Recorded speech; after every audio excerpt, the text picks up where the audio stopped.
अस्सलाम वालेकुम फ्रेंड्स, मैं हूं उस्मान हुसैन और आप देख रहे हैं हमारा YouTube channel Al Makka tech and business hub. दुनिया भर से हमारे तमाम व्यूवर्स को मिडनाइट मार्केट अपडेट में बहुत बहुत वार्म वेलकम।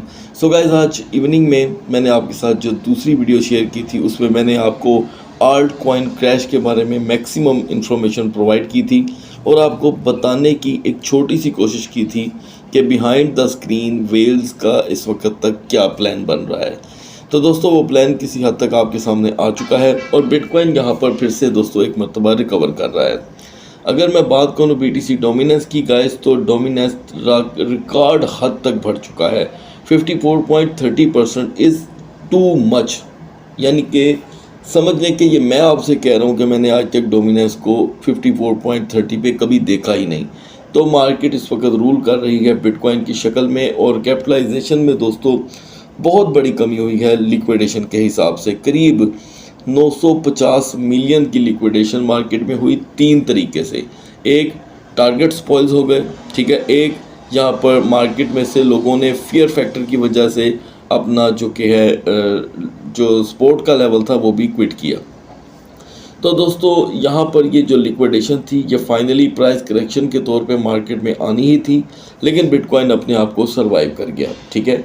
हमारी जानिब से जो आज आपको जो मिनिमम सपोर्ट दी गई थी वो थी 68,500 की।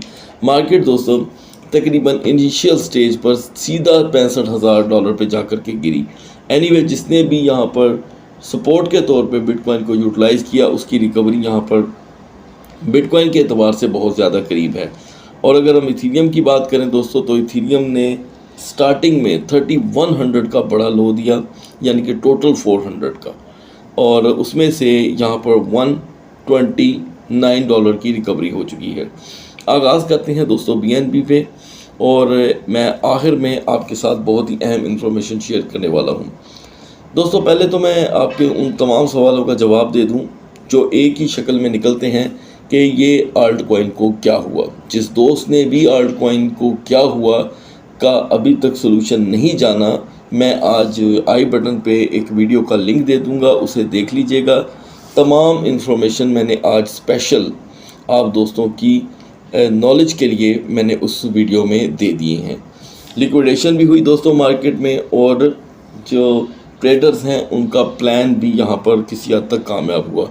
उस वीडियो में दोस्तों मैंने आपसे एक पैगाम शेयर किया था, एक मैसेज था आप दोस्तों के लिए मेरी तरफ से कि मार्केट में आप अगर फ्यूचर ट्रेडर हैं तो आप लो मोमेंटम को कैच कर सकते हैं।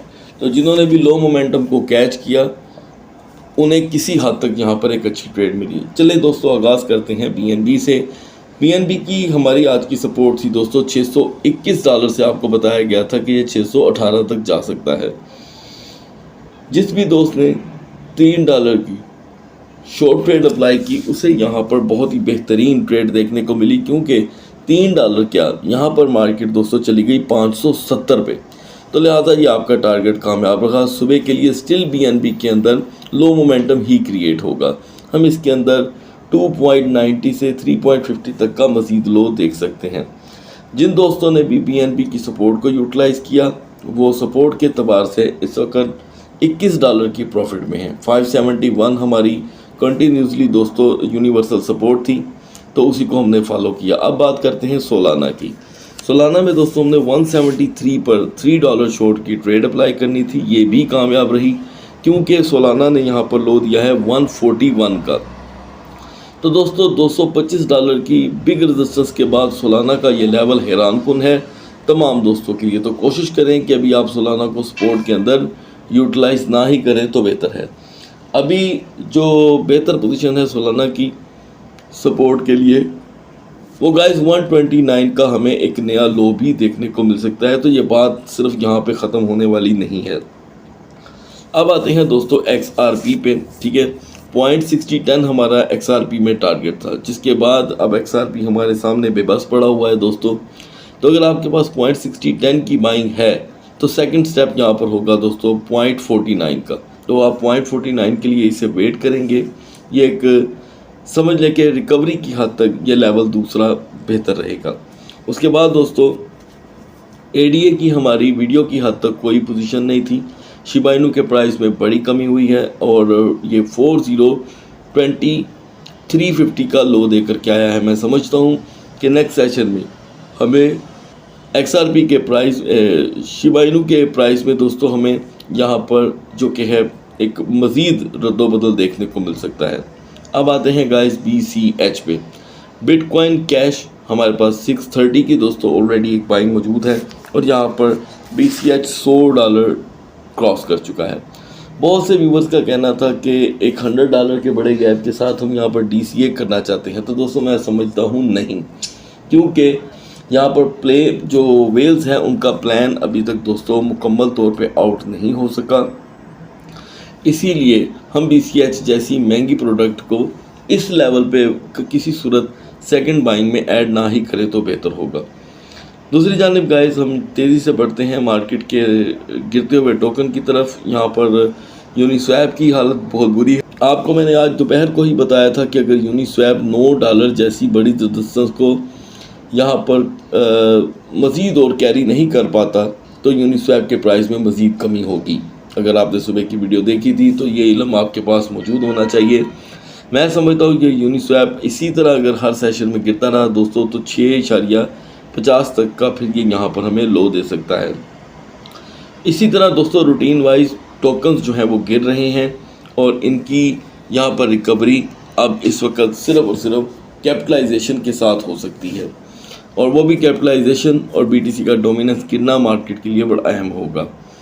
अब आते हैं दोस्तों RNDR की जानिब। RNDR में हमारा यहाँ पर जो दोस्तों लेवल है वो काफ़ी ज़्यादा डेप्थ को छू करके आया है, और BTC की अगर रिकवरी की बात करें तो उसकी रिकवरी के साथ साथ यहाँ पे आल्ट कॉइन में सिर्फ 20 सेंट की रिकवरी हुई है।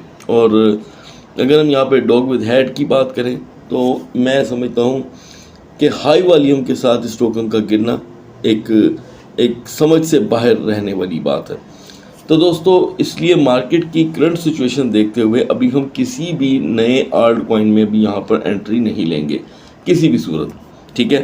तो आज आपके साथ LDO की दूसरी सपोर्ट शेयर की थी मैंने 2.10, तो वो यहाँ पर यूटिलाइज हो चुकी है। जिन जिन टोकन की यहाँ पर सेकंड स्टेप की पोजीशन ज़रूरी थी वो मैंने आपके साथ सुबह ही शेयर कर दी थी।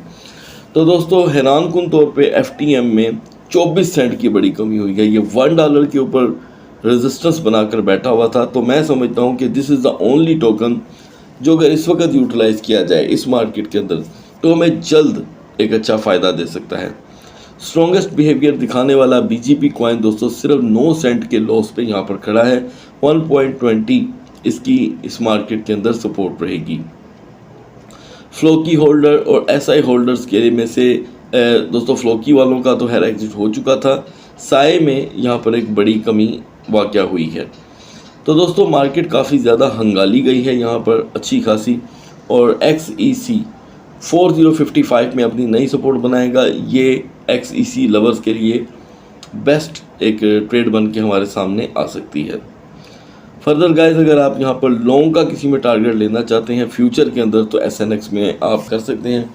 3.20 से ये आपको 3.40 तक का हाई दे सकता है। वो दोस्त जिनके पास इस वक्त कोई हल नहीं है और बड़ा लॉस करवा के बैठे हैं फ्यूचर में, वो इसे यूटिलाइज़ कर सकते हैं। अगर आप हैं दोस्तों स्पोर्ट ट्रेडर तो आप इस लेवल से दूर रहिएगा। मज़ीद गाइस अब मालूमात जो मैं आपको फराहम करूँगा वो BTC और इथेरियम के कैंडल चार्ट पे चल करके इस पर बात होगी। So guys now we are on the chart of BTC। तो दोस्तों सुबह मार्केट 70,700 पे वर्कआउट कर रही थी और मैंने आपको बताया कि मार्केट अगर 70,000 को ब्रेक करती है तो हम 68,500 तक जा सकते हैं। 68,500। तो दोस्तों इस वक्त हम 68,500 को अगर देखें तो किसी भी दोस्त ने अगर उस सपोर्ट को यूज़ किया है तो वो इतने बड़े कोई लॉस में नहीं है।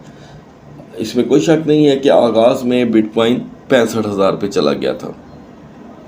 तो अभी फ़िलहाल रिकवरी का सिलसिला जारी है गाइस, और मैं आपको यहाँ पर बताता चलूँ कि इस वक्त जो BTC की सपोर्ट हो रही है मुसलसल वो है 66,500 की। ऑल डे की कैंडल यहाँ पर आपको दोस्तों बेरिश इंगल्फिंग दिखाई दे रही है। और अब आते हैं 4 आवर में। ऑब्वियसली यहाँ पर दोस्तों एक बहुत बड़ा डाउनफॉल है और एक सपोर्ट बनी है 67,400 के ऊपर। अच्छा, एक यहाँ पर सपोर्ट है दोस्तों 66,500 की और एक है 67,500 की। मैं समझता हूँ कि हम 66,500 के साथ जाएंगे। इस मार्केट को रिकवर करने के लिए सबसे पहला सहारा बिटकॉइन का चाहिए। 67,680 से मार्केट को हर सूरत अपने दिन का आगाज़ करना होगा।